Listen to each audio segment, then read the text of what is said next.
সকাল ৮টায় ঘুম থেকে উঠে ঘর পরিষ্কার, সংসারের সমস্ত কাজ যেভাবে গুছিয়ে নিলাম সময়ের মধ্যে।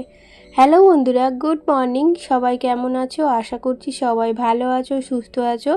আমার ছোট্ট পরিবারে নতুন আরেকটা ব্লগে তোমাদেরকে অনেক অনেক স্বাগত আর ভালোবাসা জানিয়ে আজকের ব্লগটা শুরু করছি। এখন ঘড়ির কাঁটায় বাজে সকাল ৮টা। এখন থেকেই তোমাদেরকে সাথে নিয়ে আজকের ব্লগটা শুরু করলাম। আশা করছি ব্লগটা তোমাদের ভালো লাগবে। এই যে ঘুম থেকে উঠেই আগে চানটা সেরে নিয়েছি। বাইরে কিন্তু বৃষ্টি পড়ছে, এখনও অনবরত বৃষ্টি হয়ে যাচ্ছে। মানে ওই কাল থেকে আরম্ভ হয়েছে, কাল থেকে না পরশু দিন থেকে আরম্ভ হয়েছে, তো একভাবে বৃষ্টি হয়েই যাচ্ছে, একটুও বৃষ্টি থামছে না। তো তার মধ্যে কি করলাম বলো তো, বারবার নাইটি চেঞ্জ না করে তো একবারে চানটা সেরে নিলাম, নিয়ে তারপরে এবার ঘরের সমস্ত কাজ করবো। এখনও পর্যন্ত ঘরের কোনো কাজে হাত দিইনি, শুধুমাত্র উঠে চা খেয়ে চান করেছি। তো এখন এই যে চুলটা একটু আঁচড়ে নিচ্ছি, চুলটা এখন ভিজে আছে, কিন্তু ঘরের সমস্ত কাজ করতে হবে, চুল খুলে রেখে তো আর কাজ করা যায় না। তো তাই চুলটা এখন গুটিয়ে রাখছি, যখন আর কি ঘরের কাজকর্ম হয়ে যাবে তখন একটু চুলটা খুলে শুকিয়ে নেব। মেয়ে ওদিকে ঘুমোচ্ছে, আর কালকে তো স্কুলে যেতে পারেনি বৃষ্টির কারণে, কান্নাকাটি করছিল। আজকেও না জানি কত কান্নাকাটি করবে, তো আজকেও আর স্কুলে যেতে পারবে বলে মনে হয় না। তো কি বলো তো, বৃষ্টিটা যদি একটু থামতো তাহলে ভালো হতো। আর তোমাদের তো বলেছি ওর রেনকোটটা ছোট হয়ে গেছে, সেই জন্যে ও স্কুলে যেতে পারছে না। স্কুল খোলা থেকে একদিনও স্কুলে যায়নি। আমার মনে হচ্ছে যে এই সপ্তাহটাও যেতেই পারবে না, যেটা আর কি আমার মনে হচ্ছে, কারণ আকাশের যা ওয়েদার, কবে কাটবে জানিও না। তো যাই হোক, এদিকে হচ্ছে সবজিপাতি সব কেটে নিলাম, নিয়ে এই যে রান্নাটা বসিয়ে দিয়েছি, আর ভাতের মধ্যে দিয়েছি একটু কচু সেদ্ধ।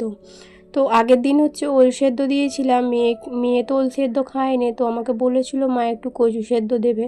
তো আগের দিন দেওয়া হয়নি বলে তাই জন্য আজকে আবার ওর জন্য একটু কচু সেদ্ধ কৌটোয় করে দিয়ে দিলাম। এমনি ভাতের মধ্যে দিলে কি হবে, ভাতটা কীরকম একটা হরড় করবে, তারপরে হচ্ছে ভাত কালো হয়ে যায়। তোমাদের তো বলি, ওই জন্য আমি কিন্তু যা কিছু সেদ্ধ করি ওই ছোট ছোট করে কেটে আর কৌটোর মধ্যে দিয়ে দিই। তো এতে ভালো সেদ্ধও হয় আর ভাতটাও ভালো থাকে।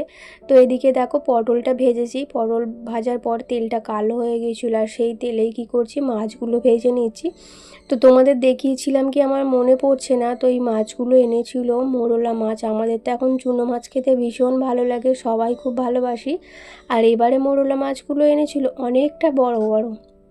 তো সব মাছগুলো ভাজতে হবে, তো একবারে দিলে কি হবে বলো তো, মাছগুলো এত বড় বড় তো সুন্দর, তাই একবারে দিলাম না। একবারে দিলেই মাছগুলো সব ঘেঁটে যাবে, নষ্ট হয়ে যাবে, তাই অল্প অল্প করে বারে বারে দিয়ে দিয়ে আর কি ভাজছি।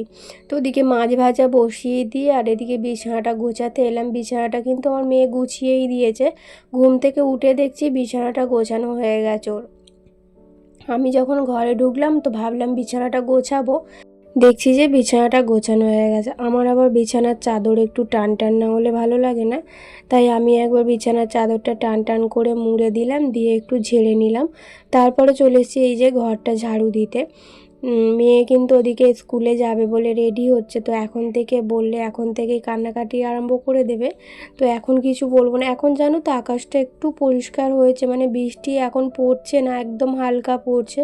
তো সেই আনন্দেতেই আর কি স্কুল ড্রেস পরছে, আনন্দ করতে করতে যে স্কুলে যাবে বন্ধুদের সঙ্গে দেখা হবে। কিন্তু এখন বললে আবার কান্নাকাটি করবে, এখন বলবো না। ঠিক যখন যাবে তখন আর কি, যদি বৃষ্টি থামে তো কোনো কথা নেই, পাঠিয়ে দেবো। আর বৃষ্টি যদি না থামে তখন আর কি বলবো, ওকে বলতে বাধ্য, বলতে হবেই। তো এদিকে ঘরটা ঝাড়ু দিয়ে, রান্নাঘরটা ঝাড়ু দিয়ে এখন এই যে দালানটা ঝাড়ু দিচ্ছে। আর কয়েকদিন বৃষ্টির কারণে না জামা কাপড় কিচ্ছু শুকনো করতে পারছি না, সব দালান ঘর ভর্তি হয়ে আছে। তো একটু একটু যদি রোদ্দুর দিই তো তবু জামাগুলো আর কি কিছুটা শুকনো হতো। আর দেখবে ঘরের মধ্যে জামা কাপড় শুকনো হলে না বাজে একটা দুর্গন্ধ বেরোয়, যেটা কিন্তু একদম পরতে ভালো লাগে না। তো কোথায় আর দেবো বলো, ঘরের মধ্যেই দিতে হবে। তো ওই কাজের ঘরটা তো একদম কি বলবো ভর্তি হয়ে গেছে, আর দালানে এই যে দেখতে পাচ্ছ ঝুলছে। তো বর্ষাকালে এই একটা সমস্যা, জামা কাপড় শুকনো করার সমস্যা। আমার তো একদমই ভালো লাগে না, মানে বর্ষাকালটা ভালো লাগে না, না এই যে ঘর দালানে একটা একটা করে জামা ঝুলে এদিক সেদিক, এগুলো দেখতে একদম ভালো লাগে না। তো আজকে রান্না করেছিলাম হচ্ছে কচু সেদ্ধ আর পটল ভাজা। আর এই যে মোরলা মাছটা দেখতে পাচ্ছ, মোরলা মাছ দিয়ে দিয়ে চিচিঙে দিয়ে আলু দিয়ে একটা তরকারি করেছিলাম, শুকনো শুকনো করে করেছিলাম। তারপরে করেছিলাম একটু মোরলা মাছের টক। আমার মেয়ে তো আবার টক খেতে ভীষণ ভালোবাসে, মাছের টক খেতে। তো পাকা তেঁতুলের টক হলেও খুব ভালো খায়, তাই পাকা তেঁতুল দিয়েই আর কি টকটা বানাবো। ওদিকে কিন্তু তরকারিটা আমার হয়ে গেছে, তো অল্প একটু জল আছে বলে আবার একটু চাপা দিয়ে সেদ্ধ হতে দিলাম। সেদ্ধ হয়ে গেছে, মানে জলটা আর একটু কমে এলে নামিয়ে নেবার। মেয়ে দেখো ওই যে দেখতে পাচ্ছ পুরো রেডি কিন্তু। তো এখন শুধুমাত্র খাবে, খাওয়ার পর ও স্কুলে যাবে। তো আমি কিন্তু ওর জন্যই সকাল সকাল রান্নাটা বসিয়েছি, যে না মেয়ে স্কুলে যাবে, খেয়ে দিয়ে আর কি ভাত খেয়ে স্কুলে যাবে, তাই জন্য তাড়াতাড়ি করে রান্না বান্নাটা ওর জন্য করছে। আজকে রান্না ভেবেছিলাম চিচিঙ্গেটা ভাজবো আর আরও 2 রকম পদে আর কি রান্না করব, কিন্তু অনেকটা লেট হয়ে গেছে। তো এখন যদি আমি ওইগুলো করতে যাই না, তো অনেকটা দেরি হয়ে যাবে, মেয়েটা খেয়ে স্কুলে যেতে পারবে না। তাই আর কি এরকমভাবেই রান্নাটা করে নিলাম। আর এখন কটা বাজে জান, এখন প্রায় বাজে 11টার মতো বাজে। তো মেয়ের স্কুলে যাওয়া হলো না, তো এতক্ষণ তো বৃষ্টিটা থেমেছিল। ঠিক যাবার সময় 10:30 যখন বাজে, তখন থেকে দেখছি একদম কি বলবো এত জোর বৃষ্টি এসেছে। তো মেয়ে কান্নাকাটি করে, মানে কি বলবো, সবাই মিলে বোঝালাম, আমি আমার হাজব্যান্ড বোঝালাম, বোঝাতে তো এখন একটু চুপ করেছে। এখনও পর্যন্ত স্কুলের ড্রেস খোলেনি। তোকে বারবার বলছি, ও কিন্তু অপেক্ষা করে বসে আছে যে বৃষ্টি থামলেই ও যাবে। আর তারপরে ওদিকে রান্নাবান্না করে আমি বসেই ছিলাম, মেয়ে কাঁদছিল বলে মেয়েকে বোঝাচ্ছিলাম। তো আমারও খিদে পেয়েছে, 11টার মতো বাজে। তো এখন কি করলাম বলো তো, আগের দিন রাত্রিরের একটু আটা মাখা ছিল, সেটা দিয়ে একটু রুটি বানিয়ে নিলাম। আর এটা হচ্ছে কলা দিয়ে খেয়ে নেবো। আর আগের দিন রাত্রিরে তো কলা দিয়ে রুটি খাওয়া হয়েছিল। আমার হাজব্যান্ড খেয়েছিল আম দিয়ে, আর আমি কলা দিয়ে খেয়েছিলাম, আমি আর মেয়ে। তো একটার মতো কলা আছে, ওই কলা দিয়ে 2টো রুটি আর কি খেয়ে নেবো। 2টো নয়, 1.5টার মতো হবে। আর মেয়ে তো ভাত খেয়ে নিয়েছিল স্কুলে যাবে বলে, আমিই খাইয়ে দিয়েছিলাম। আর হাজব্যান্ড হচ্ছে কিছু খায় নে, তবে ওকে একটু ছাতু গুলে দেবো, ছাতু খেয়ে নেবে। এই যে দেখো আমার রুটি হয়ে গেছে, টিফিনটা করে নিয়ে বাকি যে সমস্ত কাজগুলো আছে সেগুলোই করব। তো বাকি কাজ বলতে এখন অনেক কাজ আছে, বাসনপত্র সব পড়ে আছে, কিছু মাজা হয়নি। তো এখন কিন্তু খুব বৃষ্টি হচ্ছে, তাই জন্য এখন মাজবো না, অনেক বাসন জড়ো হয়ে গেছে। তো তোমরা দেখলে আশ্চর্য হয়ে যাবে, এত বাসন জড়ো করে ফেলেছি। তো এরকম বাসন কিন্তু আমি খুব একটা জড়ো করি না, মানে যখনের বাসন তখনই মেজে নিই। কী হয়েছে, বৃষ্টি হচ্ছে বলে সব সময় তাই বাসনটা মাজতে পারছি না। সকালের বাসন, রাত্রের এঁটো বাসন, চায়ের বাসন, টিফিনের বাসন, রান্নার বাসন সব একবারে জড়ো হয়ে গেছে। আর অনেক বাসন হয়ে গেছে, বাসনগুলো দেখে আমার নিজেরই ভয় পাচ্ছে যে কতক্ষণ সময় লাগবে বাসনগুলো মাজতে। তো এই হচ্ছে ব্যাপার। তারপরে দেখো এই যে মেশিনটা, কালকে খুব জল হচ্ছিল না, যখন ভারী বৃষ্টি হচ্ছিলো তখন মেশিনটার ওপরে জল পড়ছিল। তো মেশিনটা আমি আবার যেখান দিয়ে জল পড়ছিল সেখানের কাছ থেকে সরিয়ে একটু মেশিনটা রেখেছিলাম। তো যাতায়াতের একটু সমস্যা হচ্ছিলো, তাই এখন একটু বৃষ্টিটা কম আছে বলে, মানে বৃষ্টি কম নেই, ওপর থেকে আর জলটা পড়ছে না ওই জায়গায়। যখন খুব বৃষ্টি হয় তখন পড়ে, তো এখন পড়ছে না বলে আবার মেশিনটা ঠিকঠাক জায়গা মতো রেখে দিলাম, দিয়ে আর এই যে ঘরটা এখন মুছে নেবো। আর এখন কিন্তু হাত দিয়েই ঘর মুছতে হচ্ছে, বৃষ্টি হচ্ছে বলে সব সময় না চারিদিকে জল পড়ছে, নোংরা পড়ে আছে। নোংরা বলতে ওই যে টালি ভিজে গেছে না, টালির গুঁড়োগুলো আর কি পড়ছে, ভিজে গেছে। আর ঝুল পড়ছে ওপর থেকে, কত নোংরা হচ্ছে ঘর দালানে এই কদিনে, প্রচুর নোংরা হয়ে গেছে। তো বৃষ্টি যতদিন না থামছে ততদিন তো কিছু করতে পারবো না। তবে আমি তো নোংরা করে ফেলে রাখার মেয়ে নয়, আমি কিন্তু ঠিক আস্তে আস্তে ঘরের কাজগুলো একটু একটু করে পরিষ্কার করে নিচ্ছি, মানে যতটুকু করার করে নিচ্ছি। রোদ্দুর থাকলে যেমন ঘর দালান একটু, মানে কি বলবো, পরিষ্কার পরিচ্ছন্ন লাগে, বৃষ্টি হলে কিন্তু ঘর দালান খুব নোংরা নোংরা লাগে। তো নোংরা হয় না, আমার যেন কেন মনে হয় যে ঘর দালান খুব নোংরা হয়ে আছে। তো ঘরটা মুছে নিয়ে, আর এই যে দেখো আপাতত এগুলো হচ্ছে রান্নার বাসন, মানে এই যে রাত দুপুরের জন্য যে রান্নাটা করলাম সেই বাসন এখন আপাতত এখানে জড়ো হয়েছে, টিফিনের বাসন জড়ো হয়েছে। বাইরে আছে হচ্ছে রাত্রিরের এঁটো বাসন, সকালের চায়ের বাসন, সেগুলো আর কি বাইরে রেখে দিয়ে এসেছি। তো এগুলো এখন জড়ো করে রেখেই দেবো, এখন মাজবো না। এখন বাইরে খুব বৃষ্টি হচ্ছে, মাজতে গেলে না নিজেও ভিজে যাব আর জামাটাও ভিজে যাবে, আর জামা ভিজে যাওয়া মানে শুকনো করার সমস্যা। তো এখন মাজবো না, এখন এই ঘরের কাজগুলো একটা একটা করে করে নিই। তো হাজব্যান্ডও বসে আছে চান টান করে, ও পুজো করবে বলে করতে পারছে না, এই যে বৃষ্টি হচ্ছে বাইরে। হরি ঠাকুর আছে, তারপর হচ্ছে মনসা ঠাকুর আছে, এগুলো তো বাইরে খেতে দিতে পারবে না, তাই এখন আর কি দাঁড়িয়ে গেল।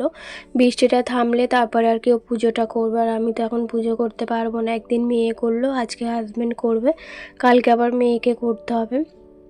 তো এই যে দেখো এখন গ্যাস ট্যাসগুলো মুছে নিচ্ছি। এগুলো তো ঘরের কাজ, এগুলো করতে কোনো অসুবিধা নেই। এখন কিন্তু অনেকটা বেলা হয়ে গেছে, ওই 12টার মতো বাজে। আমার কিন্তু রান্নাবান্না সব হয়ে গেছে সময়ের আগেই। তো অন্য অন্য দিন তো দেরি হয়ে যায়, তো আজকে যেহেতু সকাল সকাল রান্নাটা বসিয়ে দিয়েছিলাম তাই তাড়াতাড়ি হয়ে গেছে। আর এখন দেখো বসেই ছিলাম, তারপরে মনে পড়লো যে মুদিখানা জিনিসগুলো গোছাতে হবে। তো কালকে না ব্যাগ নিয়ে যায়নি জানো তো, হঠাৎ করে কাজে গিয়েছিল, ওখান থেকেই তো তোমাদের বললাম। ওখান থেকেই ফোন করে বলল যে মুদিখানা কী কী নিয়ে সেগুলো লিখে রাখতে। তো লেখার পরে এই যে এই প্লাস্টিকের বস্তাটাই করে এনেছিল, কালকে এনেছে কিন্তু কালকে গোছানো হয়নি, একদম ভালো লাগছিল না কালকে, তাই এই বস্তায় করে রেখে দিয়েছিলাম। আজকে এবার গোছাতে হবে, নইলে এই রান্নাঘরটা মানে এমনি ছোট জায়গা, যাওয়া আসার অসুবিধা হয় এখানে রাখলে। তো এইগুলো হচ্ছে সাবান, শ্যাম্পু, তারপরে হচ্ছে বাসন মাজার সাবান, মাথায় মাখা তেল, সার্ফ, এগুলো আর কি আলাদা ছিল, মানে এগুলো আলাদা করেই আনে যাতে না এই জিনিসগুলোই আর কি গন্ধ থাকে। কি হয় বলো তো, সাবান শ্যাম্পু সব একসঙ্গে নিয়ে এলে না খাবারের মধ্যে, খাবার জিনিসের মধ্যে সব জিনিসগুলো কেমন একটা গন্ধ ছাড়ে। তো তাই জন্য আলাদা প্যাকেট করে করে নিয়ে এসছে। আর আগের কিছুটা জিনিস আছে সেগুলো একটা ছোট ব্যাগে রাখবো, আর এইগুলো আর কি ভারী ভারী বড় জিনিসগুলো এই ব্যাগে রাখবো। আমার না একটা বড় ড্রাম কিনতে হবে, কি বলতো এই মুদিখানা জিনিসগুলো রাখতে আমার খুব অসুবিধা হয়। ওই যে ব্যাগে করে ঝুলিয়ে পেরেকের মধ্যে রেখে দিতে হয়, তো যখন যা দরকার হয় ওই পেরেক থেকে আর কি ব্যাগটা নামিয়ে তারপরে ওই নিতে হয়। আর তেল তো জানোই আমার কোথায় থাকে, তেলগুলো হচ্ছে আমার ফ্রিজে থাকে, একটু পরেই দেখতে পাবে ফ্রিজে রাখতে যাব। কি বলো তো, ওই যে ব্যাগের মধ্যে রাখলে ভরসা হয় না কখন আর কি দূরে কেটে দেবে, সব তেলটা নষ্ট হয়ে যাবে। তাই আর কি সব সময় সেফটি আর কি রাখার জন্যে ফ্রিজের মধ্যে রাখতে হয়। আর যদি বড় ড্রাম থাকে তাহলে ড্রামের মধ্যে রাখা যায়, ওখানে তো আর ইঁদুর ঢুকতে পারবে না ঢাকনা সমেত ড্রাম হলে।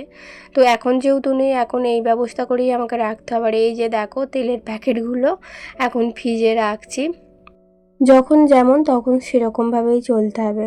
ওদিকে হচ্ছে হাজব্যান্ড পুজো করছে, সেই ফাঁকেই আর কি আমি মুদিখানার জিনিসগুলো গুছিয়ে নিচ্ছি। ওর পুজো হয়ে গেলে তারপরে আমি বাসনগুলো মাজতে যাব, ততক্ষণে এই জিনিসগুলো আমার গোছানো হয়ে যাবে। তো পুজো না হলে যেতে পারবো না, কারণ একদম তো গেটের সামনে বাসনটা মাজতে বসবো।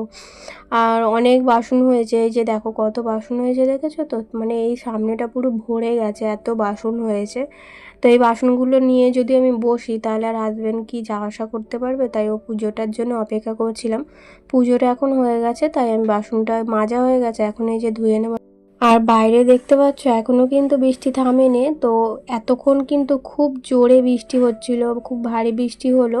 তো এখন ওই ঝিরঝির করে বৃষ্টি পড়ছে, তবে থামেনি, একটু থামলে ভালোও লাগে।